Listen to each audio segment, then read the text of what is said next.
Welcome back to Beauty Bee. Let's just ignore this for the time being. I know you shouldn't scratch, but I did. So, anyway. Today, what we are talking about are some products that I really do like. I like these quite a bit, but I just cannot, in good conscience, recommend. Does that sound a little bit like an oxymoron? Maybe, but there's a few different reasons that these products ended up on this list. We'll talk through them in quite a bit of detail. If that sounds interesting to you, A, definitely stick around for the rest of the video. It'd be silly to miss out on the body of this content. And B, please consider subscribing. You might like my other content as well. The first item on this list is what inspired this entire video. This is from Giorgio Armani Beauty, and it is one of their eye tints. This one is in the shade Gold Ashes, and it is a liquid eyeshadow. Now this is stunning. I love putting this in my inner corner. I love putting something a little bit deeper just right in my outer corner and then layering this on top over my entire lid. I find that it's super easy. It's pretty much effortless. It looks really pretty. It looks really put together. It looks like I spent a lot of time getting ready. Look at how that shade catches the light. So now that I've almost sold you on this, this is a $30 single eyeshadow. And I know that these liquid eyeshadows are expensive, but I just don't think that a $30 eyeshadow is reasonable. I can't, like I said, in good conscience, I can't recommend that you purchase one of these. I got this either through Influencer or Buzz Agent, I don't really remember, and I was very grateful for the opportunity to try this for free, for review. I really like it. I'm going to enjoy it till the last drop, but I can't recommend this. However, if you see this for, $12 at TJ Maxx, maybe give it a look. It is a really, really nice eyeshadow. Wears beautifully throughout the day. Layers both on top of and underneath powder shadows really well. It's a really, really nice product. Just not worth $30. The second product is from Flower Beauty, and this is their Supernova Celestial Skin Elixir. Now, this bottle is empty, but this is like an oily primer. It is sort of a grayish purple color, and it is loaded with glitter. And because it is loaded with glitter, I didn't like this on my face at all. It's not going to turn you into a disco ball that can be seen from 5 miles away, but it's pretty obvious even from like a normal conversation distance that there's some amounts of glitter on your skin. However, this made such a good body moisturizer. I thought that the glitter that looked so ridiculous on my face actually looked really nice on my legs. It gave them a little bit of shine. It was nicely moisturizing, and I cannot recommend purchasing a 27 ml, so 0.9 fluid ounce, almost $20 face primer to use on your legs. But if you do already have this and it's in your collection already and not getting used, maybe try it on your legs and your shoulders as well. It was really nice there too. So definitely can't recommend, but I did really enjoy it. This was a really pretty product. Next up, we have a lipstick. This is from ABH, and it is a mini. I'm panning this year actually. This is in the shade Dead Roses, and it's a matte lipstick. Now this color is really very pretty. It's a little bit dark, it is rosy, and on me it's like that perfect fall dead lips color. I actually really like that shade. I've used up, I think 2 actually, of a Rimmel lipstick that was quite similar in color to this. The reason that I can't recommend this is it is so dry. This is not a lipstick that you can wear by itself. At least I cannot wear it by itself. I think you can probably tell my lips are really chapped now. That's been a problem for me for the last few months, but even before then, even when my lips were in pretty good shape, this was like painfully dry to put on. It is uncomfortable. I have to mix this with something else. In particular, I do like the soft lips balms, or really the EOS balm, I think is the perfect consistency to wear underneath this. And I don't want to recommend, hey, you should buy this lipstick, but make sure that you buy this specific EOS balm that is almost as much as the lipstick so that you can wear it in a somewhat comfortable way. I mean, there are so many good lipstick formulas out there. There are so many comfortable matte lipstick formulas out there. ABH just doesn't, or at least didn't, have one when they released this. But the shade is really, really pretty. I think that you are going to be seeing a lot of this fall on my channel. A, because I still have like half of the product left and want to finish it by the end of the year. But B, just because it is such a beautiful shade for fall and winter. They really did do a good job naming this shade. I think Dead Roses was exactly the right vibe for this color. Next up we have a twofer, and these are from Etude, and these are their Lovely Cookie blushers. I have two. This one is in Lavender Lemon Macaron. They come with these adorable little powder puffs. Here is Lavender Lemon Macaron. And then the other one is Peach Shoe Wafers. And these are incredibly lightly pigmented. Let me show you. I mean, I am fair, and you can see that color on me. The swatch is right there, but it is not bold. When I apply it with the powder puff that they've provided, I do get a lot nicer color.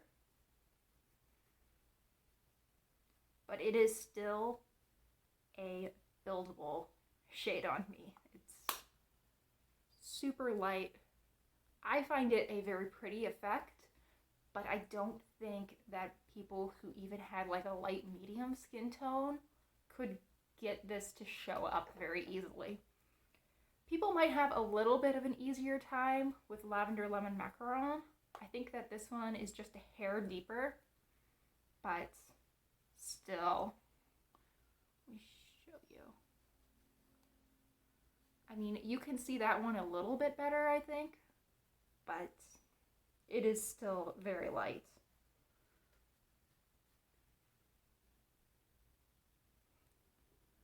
They did say in the listing, I purchased these off of YesStyle, that they were recommended for people with light skin tones. I would go a step further than that and say probably people who are fair are going to get the best outcome from these. I don't know that even people who have light skin tones would be very impressed with these. If you are someone who sometimes has a hard time with blush, who sometimes feels like it's really easy to go full clown face, these might be a great option, but otherwise, maybe steer clear. I think there are a lot better options for people with even light skin tones other places on the market. Next we have the e.l.f. Poreless Putty Primer. Now this is a pretty popular product, I believe. I think less so now than when it was first released a couple of years ago. But this is, yeah, it's a putty primer and it fills in pores. Let me see, let's go with my wrist. I feel like there's a little bit of texture there. And I like this, I think largely because it is pretty darn close to my skin tone. I find that it is easy to put a lot of this on. I find that especially with some of the ice pick scarring that I have around the perimeter of my face, I can sort of cake this on and it will fill in those scars. However, I think the only reason I can do that is because it is so close to my skin tone that it almost acts like a foundation. Even though I've built up quite a bit of product, you really can't see it. I have heard people of deeper skin tones say that to get the effect that they want, in order to actually fill in their pores, they have to apply so much that it gives them a weird cast to their skin.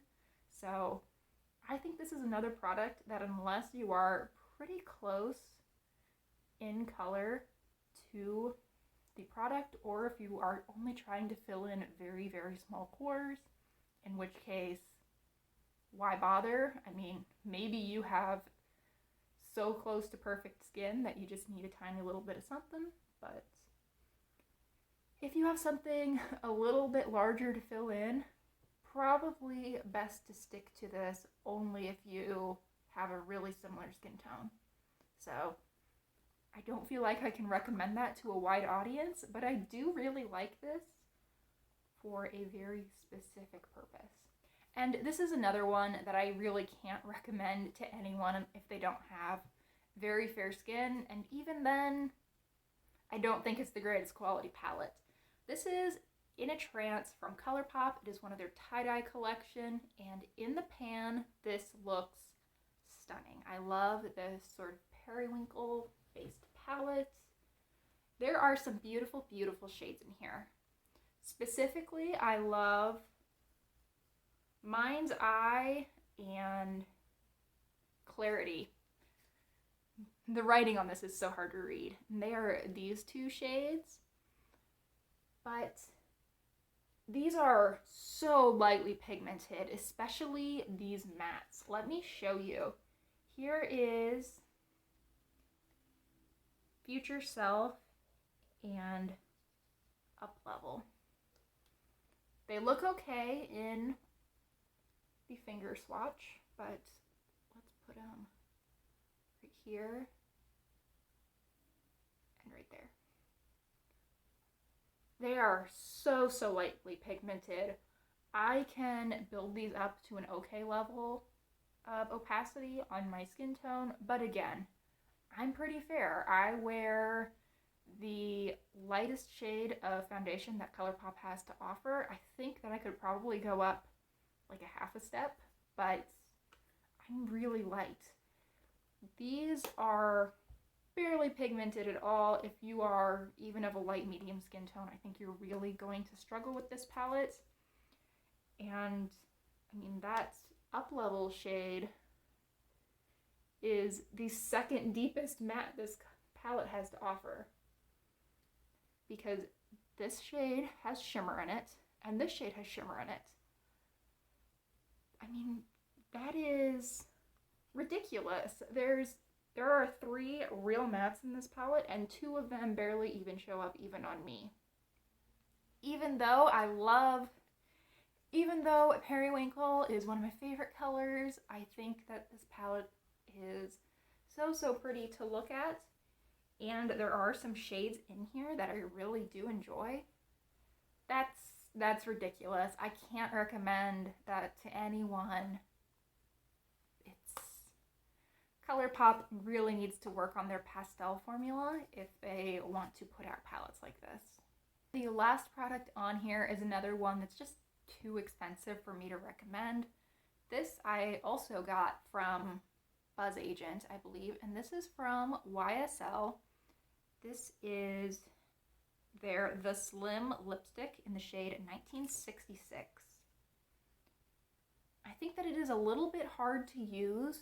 This diamond shape is not that easy to get the hang of. However, once you do get the hang of it, it does make it pretty easy to line your lips. I don't know if it's really easy enough, if it's enough of an improvement to justify the fact that there's a learning curve to using the lipstick, but that could vary person to person. The color is gorgeous. It is a red with some orangey burky tones to it. It's very pretty. It's nice and smooth. It's full color. but this is smaller than most lipsticks. It has that slim format, and I mean, I have not used a whole lot of this, but it's really not much taller than a standard lipstick would be, and it might even be a little bit shorter. Actually, do I have a full-size lipstick here to compare? Let me grab one.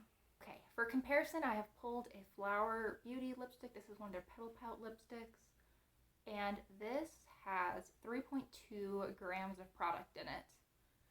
By comparison, this YSL $30 lipstick has 2.2 grams. So this is a third smaller than a standard lipstick, but it's still very expensive. I just don't think that's reasonable. I don't think that the price is justified. Even for the nice formula, even for the nice packaging, I think you can do as well for a much lower price per unit. I'm just not as blown away as I feel like I should be for that price tag.